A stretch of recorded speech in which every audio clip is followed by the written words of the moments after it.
হযরতে বেলাল রাদিয়াল্লাহু তাআলা আনহুর নাম শুনছেন তো? বিলাল রাদিয়াল্লাহু তাআলা আনহু সুঠাম দেহের অধিকারী ছিলেন, সুন্দর ছিলেন। কথা বলেন, সুন্দর ছিলেন। কালো তো এমন কালো না, একটা পাতিলে 1 বছর রান্না করার পরে পাতিলটাকে উপর করলে পাতিলের তলা যেরকম দেখা যায়, বিলালের গায়ের চেহারা ছিল তেমন। বিলাল রাদিয়াল্লাহু তাআলা আনহু তার কি পরিমাণ মর্যাদা আর সম্মান, একটু কথা আপনাদেরকে বলি।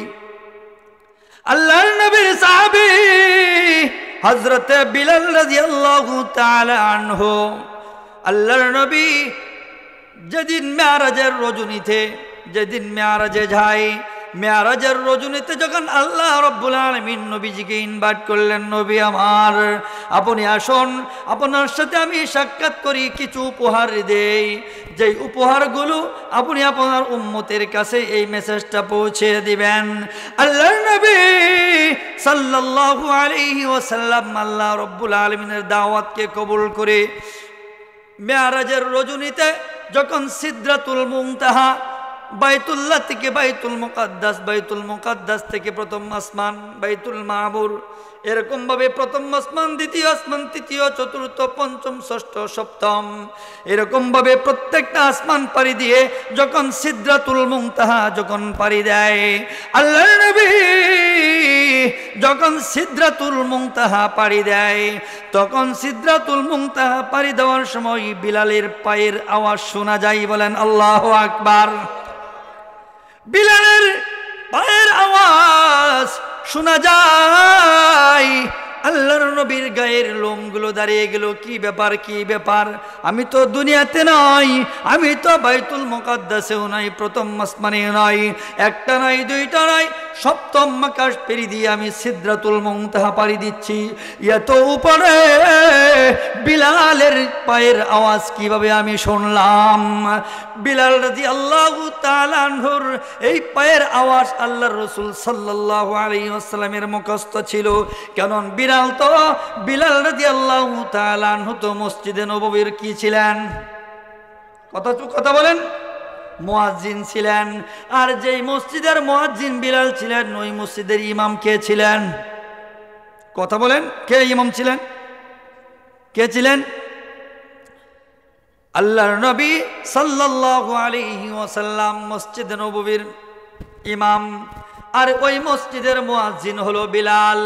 তাহলে তার মুয়াজ্জিনের আজান কেমন, তার মুয়াজ্জিনের চেহারা কেমন, তার মুয়াজ্জিনের কথার আচরণ কেমন, তার মুয়াজ্জিনের আওয়াজটা কেমন, তার মুয়াজ্জিনের হাঁটার আওয়াজ কেমন, মুয়াজ্জিন তার বাচন ভঙ্গিটা কেমন, এটা ইমাম সাহেবের জানা আছে না নাই?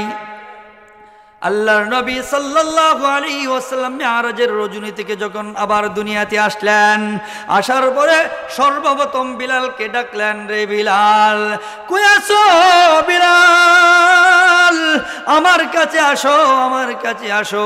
বিলাল রাদিয়াল্লাহু তাআলা আনহু বয়ে তরতর করে কাঁপে। বিলাল রাদিয়াল্লাহু তাআলা আনহু বয়ে তরতর করে কাঁপতেছে। না জানি আল্লাহর রাসূল সাল্লাল্লাহু আলাইহি ওয়াসাল্লামের এই সময়টুকুর ভিতরে আমার মনে হয় বড় ধরনের কোনো অপরাধ হয়ে গেছে, নামাজের ভিতরে কোনো ধরনের কমতি হয়ে গেছে, দায়িত্বের ভিতরে কোনো ধরনের কমতি হয়ে গেছে। এই বয়ে বিলাল রাদিয়াল্লাহু তাআলা আনহু তরতর করে কাঁপতেছেন।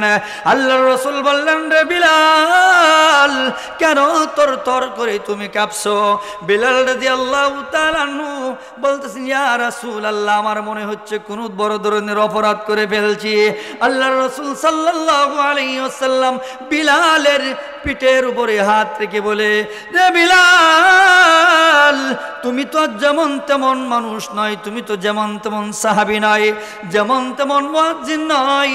আমি যখন মেরাজে যাই, প্রথম আসমান, দ্বিতীয় আসমান, এরকম ভাবে 7টা আসমান পাড়ি দেওয়ার পরে সিদরাতুল মুনতাহা যখন পাড়ি দেই, সিদরাতুল মুনতাহা পাড়ি দেওয়া অবস্থায় তোমার পায়ের আওয়াজ আমার রাসূলের কানে গিয়ে পৌঁছে গেছে। রে বিলাল, এমন কি আমল করেছো যে আমল করার পরে তোমার আওয়াজ দুনিয়াতে নাই, তোমার আওয়াজ, তোমার সব কিছু আল্লাহ রব্বুল আলামিনের দরবারে কবুল হয়ে গেছে, তোমার দোয়া আল্লাহ তাআলার কাছে কবুল হয়ে গেছে, মাঝখানে কোনো ধরনের প্রতিবন্ধকতা নেই। এমনকি আমল বিলাল রাদিয়াল্লাহু তাআলা আনহু বলেন, ইয়া রাসূলুল্লাহ, ইয়া হাবিবাল্লাহ, আমার তেমন কোনো আমল নেই, আমার তেমন কোনো আমল নেই, তবে একটা আমল আছে গো নবীজি, একটা ছোট্ট একটা আমল আছে। কি আমল সেটা? বিলাল রাদিয়াল্লাহু তাআলা আনহু বলেন, ইয়া রাসূলুল্লাহ, ইয়া হাবিবাল্লাহ, ও গো আল্লাহর পয়গম্বর, আমি যখন ওযু করি, ওযু করার পরে তাহিয়াতুল মসজিদ 2 রাকাত নামাজ আদায় করি, আমি যখন শরীয়তের মুকাল্লাফ হলাম, আমি যেদিন থেকে ঈমান এনেছি, ঈমান আনার পরে যখন আমি বিধান শিখেছি, বিধান শিখার পরে যখন আমি নামাজ ধরেছি, নামাজ যখন ধরলাম, সেদিন থেকে যেদিন আমি ওযু করা শুরু করলাম, ওযু করার পর সর্বপ্রথম আমি তাহিয়াতুল মসজিদ 2 রাকাত নামাজ আদায় করি। ও আল্লাহর পয়গম্বর, আমার মনে হয়, আমার কাছে মনে হয় এই আমলটাই মনে আল্লাহ তাআলার কাছে কবুল হয়ে গেছে। আর এই আমলটা যদি আল্লাহ তাআলার কাছে কবুল হয়, তাহলে মনে হয় আল্লাহ রব্বুল আলামিন এই আমলের উসিলায় আমি বিলালের সবকিছুই আল্লাহ তাআলার কাছে কবুল। আমার বিলাল, আল্লাহর নবীর সাহাবী বিলাল কুৎসি ছিলেন, কালো ছিলেন। হযরতে লোকমান হাকিম আলাইহিস সালাতু ওয়াস সালাম কুৎসি ছিলেন, কিন্তু লোকমানকে আল্লাহ রাব্বুল আলামিন তাকে অনুমতি দিয়েছিলেন, ওলির অনুমতি দিয়েছেন, নবীর অনুমতি দিয়েছিলেন, অর্থাৎ নবী হওয়ারও যোগ্যতা দিয়েছিলেন, ওলি হওয়ারও যোগ্যতা দিয়েছেন। লোকমান আলাইহিস সালাতু ওয়াস সালাম তিনি নবীকে নবীর পদ গ্রহণ না করে ওলির পদটা গ্রহণ করেছেন। লোকমান আলাইহিস সালাতু ওয়াস সালামও কিন্তু কুৎসি ছিলেন, কালো মানুষ ছিলেন। তাহলে ভাই একটা জিনিস পরিষ্কার, মানুষ যতই কালো হোক, মানুষকে কোনো সময় ঘৃণা করবা না, তার প্রতি অহংকার করবা না, অহংকার করে তার প্রতি ঘৃণা জমাইবা না। যদি অহংকার করো, তোমার জিন্দেগির সব কিছু বরবাদ হয়ে যাবে। আলহামদুলিল্লাহ, الحمد لله الأكرم الذي خلق الإنسان وكرم وعلمه من البيان ما لم يعلم، فسبحان الذي لا يحصى امتنانه باللسان ولا بالقلم، ونشهد أن لا إله إلا الله وحده لا شريك له، ونشهد أن سيدنا وسندنا وحبيبنا وحبيب ربنا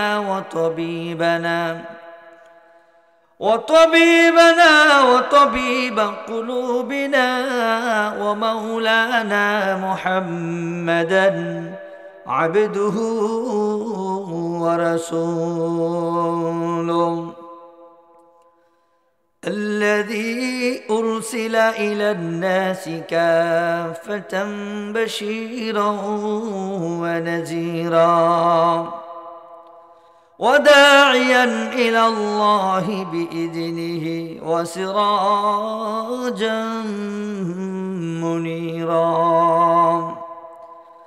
فقد قال الله تبارك وتعالى في كلامه المجيد وفرقانه الحميد، أما بعد فأعوذ بالله من الشيطان الرجيم، بسم الله الرحمن الرحيم، وعباد الرحمن الذين يمشون على الأرض هونا وإذا خاطبهم الجاهلون قالوا سلاما، والذين يبيتون لربهم سجدا ركعا وقياما والذين يقولون ربنا اصرف عنا عذاب جهنم إن عذابها كان غراما إنها ساءت مستقرا ومقاما صدق الله مولانا العظيم وصدق رسوله النبي الأمي الكريم ونحن على ذلك لمن الشاهدين والشاكرين والذاكرين والحمد لله رب العالمين. وقال النبي صلى الله عليه وسلم من قرأ القرآن وحفظه وشفعه في عشارة من أهل بيته كلهم قد استوجب النار أو كما قال النبي عليه الصلاة والسلام. الدرود الشريف পড়ি اللهم صل على محمد وعلى آل محمد. এবার একটু দেন না, দেন একটু দেন। كما صليت على إبراهيم وعلى آل إبراهيم إنك حميد مجيد. اللهم بارك على محمد وعلى آل محمد كما باركت على إبراهيم وعلى آل إبراهيم إنك حميد مجيد. يا صاحب الجمال ويا سيد البشر من وجهك المنير لقد نور القمر بلغ العلا بكماله كشف الدجى بجماله حسنت جميع خصاله صلوا عليه وآله. الحمد لله.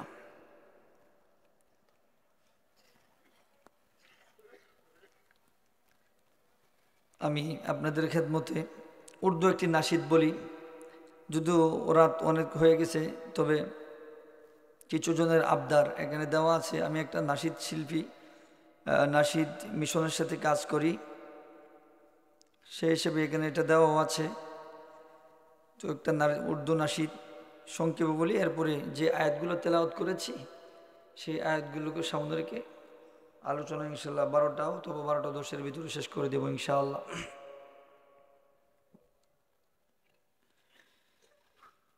আচ্ছা, নাশিদটা বলার আগে, পরিবেশন করার আগে, আপনার আমার জিন্দেগি রঙিন করতে হলে কাদের সোহবত দরকার? আলেমদের, ঠিক আছে না? আলেমদের ছাড়া কি রাস্তাঘাট পাওয়া যাবে? আপনার জন্মের সময় তো ডান কানে আজান দিয়েছিল মসজিদের ইমাম সাহেব, তাই না? অথবা মুয়াজ্জিন। জানাজাটাও তো পড়াবে কে? হুজুরেই পড়াবে, তাই না? তাহলে আপনার আমার জিন্দিগির মাপকাঠি বানানো কারে দরকার? আলেমকে। তো আলেমকে যারা অনুসরণ করে, আলেমকে যারা সোহবত করে, আলেমের সোহবতে যারা থাকে, তাদের জীবন রঙিন করে দেন কে? আল্লাহ। আলহামদুলিল্লাহ, মরিচ পুরাণ পূর্বপাড়া নতুন কবরস্থান সংলগ্ন নুরানিয়া হাফিজিয়া মাদ্রাসা কর্তৃক আয়োজিত আজকের এই মহতী অনুষ্ঠানের সম্মানিত সভাপতি, প্রধান অতিথি, বিশেষ অতিথি ওলামায়ে কেরাম, সামনে উপবিষ্ট পিতৃতুল্য বৃদ্ধ বাবাজি, কলিজার যুবক ভাই, স্নেহের কচিকাচা, পর্দার আড়ালে অবস্থানরত সম্মানিত শ্রদ্ধেয়া মা ও বোনেরা, মহান রব্বে কাবার দরবারে হৃদয়ের গহীন থেকে শুকরিয়া জ্ঞাপন করি যে মহান রব্বে কাবা এই অশান্ত পৃথিবীর অশান্ত পরিবেশ থেকে, অন্ধকারচ্ছন্ন সমাজের গৌর আধার থেকে, অমানসা থেকে, জুলুমাত থেকে, কুফুর থেকে, নেফাক থেকে যাচাই বাছাই করি এই মাজালিসুর রহমানে ওরাসাতুল আম্বিয়াদের জবান থেকে আপনাদের কিছু কথা আমলের নিয়তে শোনার, দাঈদের বা ইখলাস কথা কিছু বলার তৌফিক দান করেছেন। সেই জন্য আমরা রব্বে কাবার শিকানু বাক্যে হৃদয়ের গহীন থেকে শ্রদ্ধাজলিত কণ্ঠে শুকরিয়া জ্ঞাপন করি আলহামদুলিল্লাহ। সম্মানিত সুধী সমাজ, আমি আপনাদের সামনে যে আয়াতে কারিমা তেলাওয়াত করেছি, এখানে আল্লাহ রব্বুল আলামিন ভূমিকা ছাড়া আলোচনা। আল্লাহ রব্বুল আলামিন এখানে বলেন, আমার তেলাওয়াতকৃত আয়াতে বলেন, আল্লাহ তাআলার পেয়ারা বান্দা হবে তারা যাদের ভিতরে 4টি গুণ থাকবে। কয়টি গুণ? 4 গুণ যাদের ভিতরে থাকবে আল্লাহ তাআলার পেয়ারা হবে তারা। তো আমার তেলাওয়াতকৃত আয়াতের ভিতরে আল্লাহ রাব্বুল আলামিন বলেন ওয়াইবাদুর রহমান, রহমানের বান্দার পরিচয় দিচ্ছেন। রহমানের বান্দা, আমরা কার বান্দা? আল্লাহ তাআলা, তাই না? আমার আল্লাহ তাআলার নাম আছে না, সিফতি নাম কি? রহমান, রহিম। আল্লাহ রাব্বুল আলামিন বলেন ইবাদুর রহমান, রহমানের বান্দার পরিচয় আল্লাযীনা ইয়ামশুনা আলাল আরদি হাওনা। আসমানের মালিক ডাক দিয়া কয়,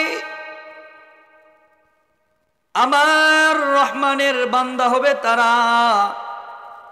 1 নাম্বার গুণ, 4টা গুণ যাদের ভিতরে থাকবে তারা হবে রহমানের বান্দা।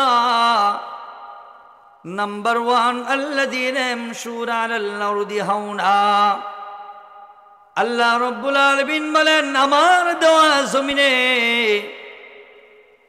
আমার যেই বান্দা অহংকার নিয়ে হাঁটে না, ইয়ামশুনা আলাল আরদি হাওনা, আল্লাহর এই বিছারিত জমিনে, প্রশস্ত জমিনে যে অহংকার করে হাঁটে না,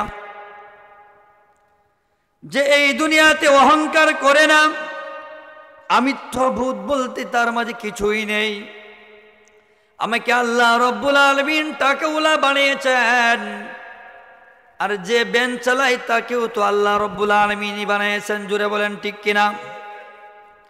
আমি কোটি কোটি কোটি মিলিয়ন বিলিয়ন টাকার মালিক, ব্যবসা বাণিজ্যের কোনো অভাব নাই,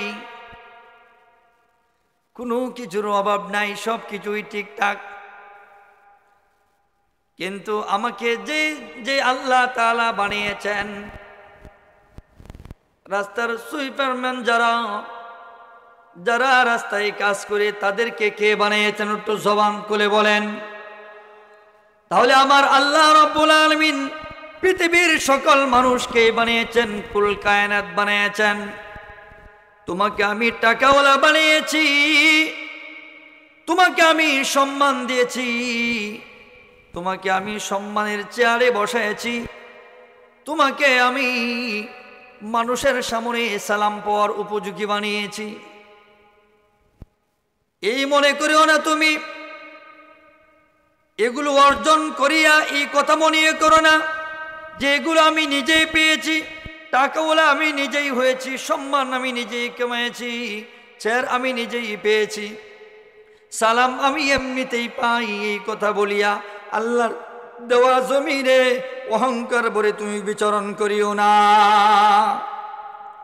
আল্লাহ রাব্বুল আলামিন বলেন, যারা দুনিয়াতে অহংকার করবে, যারা দুনিয়াতে অহংকার করবে, গরিবকে দেখে অন্যদিকে তাকিয়ে যাবে, অর্থাৎ কখন জানি আমার কাছে এসে হাত পেতে, কখন জানি কোন জিনিসের জন্য আমার কাছে আসে আর আমি তাকে দিতে পারবো না, এটা এক বিষয়, আর দিতে পারা সক্ষম থাকা সত্ত্বেও আমি তার দিকে তাকাই না, আমি দেখেও দেখি না, দেখেও আমি না দেখার ভান করে অন্যদিকে চলে যাই টাকা দেওয়া লাগবে করে।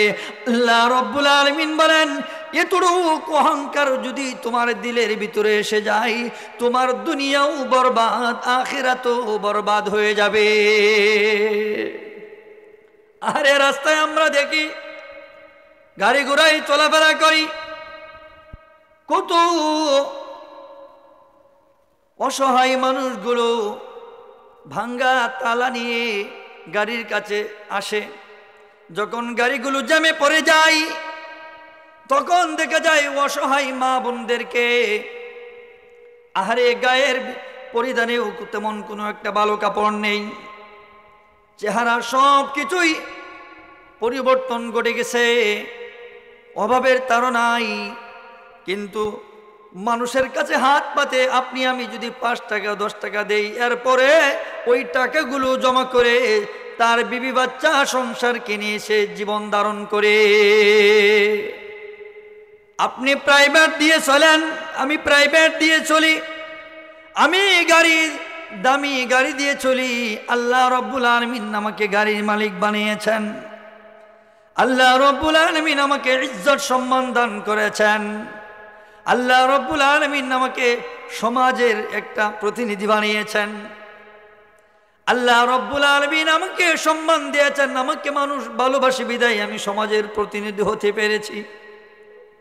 এত কিছু হওয়ার পর আমি যখন বাড়ি থেকে গাড়ি নিয়ে বের হলাম, বের হওয়ার পরে রাস্তায় যখন মা বোনরা অসহায় মানুষগুলো যখন ভাঙ্গা তালা নিয়ে যখন আমার কাছে আসে, আমার কাছে এসে যখন হাত পেতে দেয়, তখন আমার গাড়ির গ্লাসগুলো যাও খোলা ছিল, সেকেন্ডের ভিতরে আমি ব্লক করে নেই। এমন মানুষ আসেনি? আল্লাহ রাব্বুল আলামিন বলেন, বান্দা খবরদার, সাবধান সাবধান সাবধান, এমন কোন সময় এমনটা করবে না। তোমার কাছে যদি কেউ হাত পেতে দেয়, অসহায় মানুষগুলো যদি হাত পেতে দেয়, আল-ইয়াদুল উলিয়া খায়রুম মিন ইয়াদিস সুফলা, দাতার হাত গ্রহীতার হাতের চেয়ে উপরেই থাকে। তুমি যদি সবসময় দেওয়ার অভ্যাস করো, তুমি যদি সবসময় দিতে থাকো, একসময় তোমার সন্তানও দিবে, একসময় তোমার কাছ থেকে সমাজের মানুষ দেওয়া শিখবে। তোমার কোনো ধরনের কমতি নাই। আল্লাহ রব্বুল আলামিন যথেষ্ট পরিমাণ তোমাকে সম্পদের মালিক বানিয়েছেন। আরে তুমি যখন ঘর থেকে বের হও, তুমি কিন্তু মার্কেটে গেলে সেখানে একটা হিসাব মিলাও, মার্কেটে যাওয়ার আগে একটা হিসাব মিলাও যে আমার বাচ্চার জন্য এত টাকার কেনাকাটা করব, আমার বিবি সাহেবের জন্য এত টাকার কেনাকাটা করব, আমার জন্য এত টাকার কেনাকাটা করব। আহারে তোমার যেই টাকাগুলো দিয়ে তুমি হিসাব মিলিয়েছো, মার্কেটিং এর ব্যবস্থা করবাই, ওই টাকার ভিতরে যে গরিব অসহায় মানুষদের একটা হক আছে, সেই হিসাবটাকে তুমি মিলিয়েছো। তুমি যখন বিশাল টাকার একটা পাহাড় নিয়ে অ্যামাউন্ট নিয়ে তুমি গেলা যে খরচ করবা, মার্কেটিং করবা, বাজার করবা, কিন্তু তোমার ওই অর্থের ভিতরে গরিবের একটা হক আছে। এই জন্য খবরদার, সাবধান। তুমি যখন প্রতিদিন হিসাব মিলে ঘর থেকে বের হইবা কেনাকাটার জন্য, প্রতিদিন ওই টাকার হিসাবের সাথে গরিবদের একটা বন্টন তুমি সেই টাকার পাশে রেখে দিও। আল্লাহ রাব্বুল আলামিন এই কথাগুলো কোরআনে মেসেজ দিয়েছেন। ইবাদুর রহমান, রহমানের বান্দা হবে তারা, আল্লাযীনা ইয়ামশুনা আলাল আরদি হাওনা, সব কিছু পাওয়ার পরে যারা দুনিয়াতে অহংকার করে না, কোটি কোটি কোটি টাকার মালিক হয়েছে, তার কাছে একজন বৃত্তর সার্ভেন্ট গিয়েও তার কাছে কথা বলতে পারে। দুনিয়ার সকল নেতা টেতা তো আছেই, সকল বলতেই পারে। একজন দিন মজুর কামলাও গিয়ে বলতে পারে যে স্যার আমার তো এই সমস্যা, আমার এই ঝামেলা, আমি এই অসুবিধায় আছি, না বড় ডিস্টার্ব করতেছে।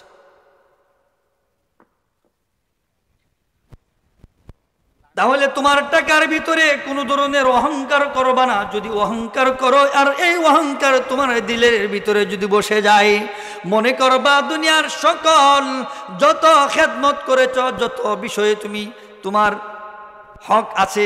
যতটা বিষয়ে তোমার দাতার হাত বাড়ছিল সব কিছুই নাশাত হয়ে যাবে, দুনিয়াও শেষ হয়ে যাবে, আখিরাতও শেষ হয়ে যাবে। আরেক দলের মানুষ আছে দুনিয়াতে, এই তো এক ধরনের অহংকার থাকে। আর এটা কি বলবো, এটা মানুষের একটা ফিতরত হয়ে গেছে। টাকা হয়ে গেলে পরে আপনার একটা অহংকার হয়েই যায়, কিভাবে জানি কিভাবে হয়ে যায়, এটা একটা ফিতরত। আরেক দলের মানুষ আছে অহংকার করে গায়ের চামড়া দেখিয়া।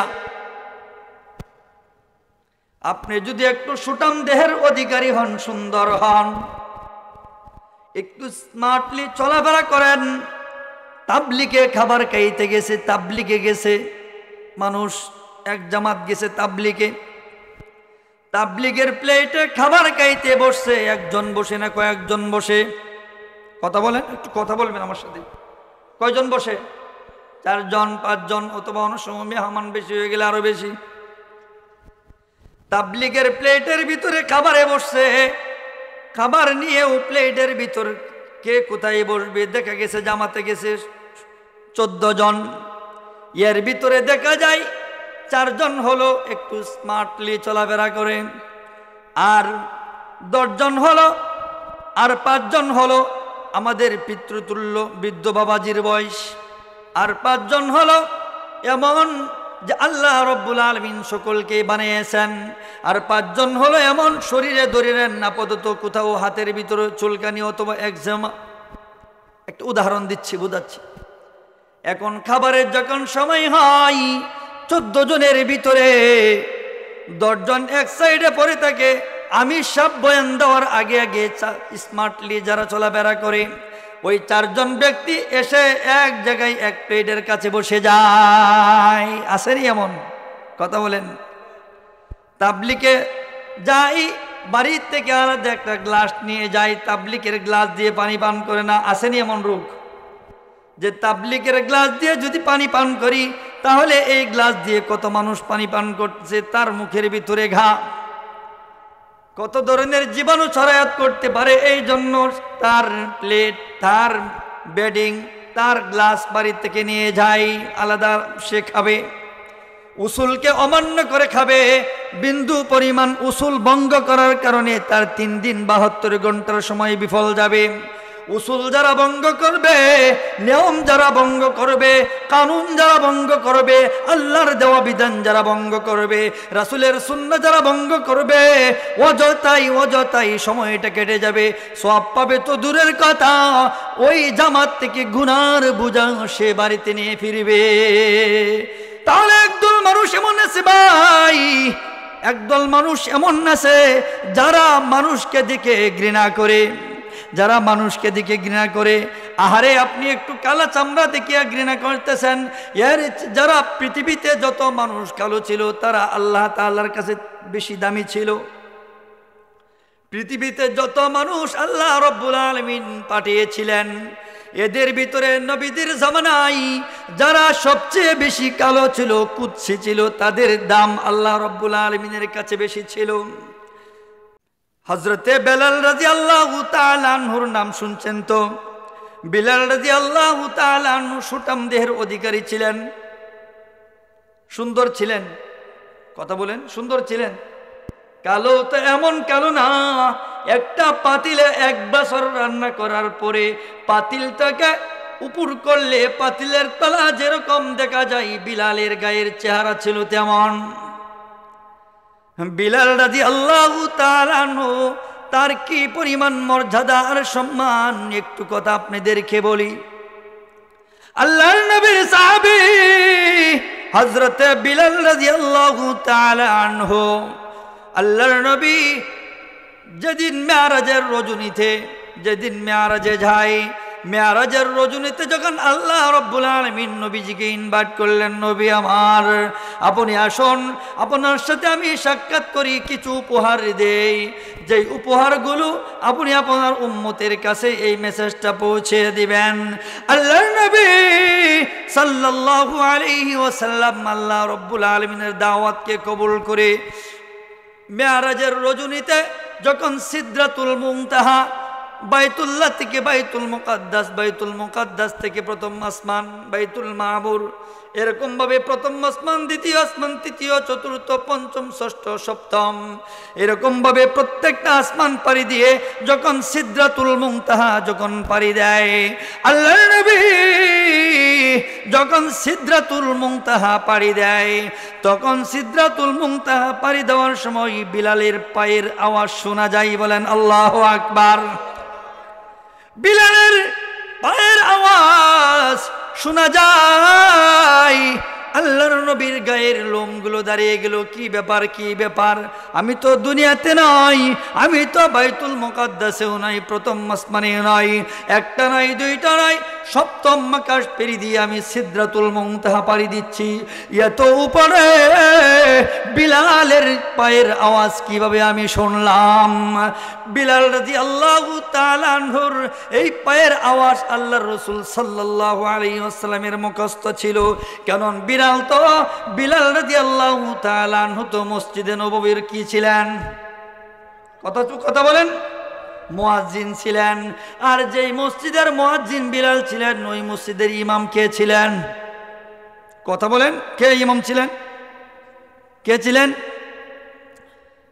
আল্লাহর নবী সাল্লাল্লাহু আলাইহি ওয়াসাল্লাম মসজিদে নববীর ইমাম, আর ওই মসজিদের মুয়াজ্জিন হলো বিলাল। তাহলে তার মুয়াজ্জিনের আজান কেমন, তার মুয়াজ্জিনের চেহারা কেমন, তার মুয়াজ্জিনের কথার আচরণ কেমন, তার মুয়াজ্জিনের আওয়াজটা কেমন, তার মুয়াজ্জিনের হাঁটার আওয়াজ কেমন, মুয়াজ্জিন তার বাচন ভঙ্গিটা কেমন, এটা ইমাম সাহেবের জানা আছে না নাই?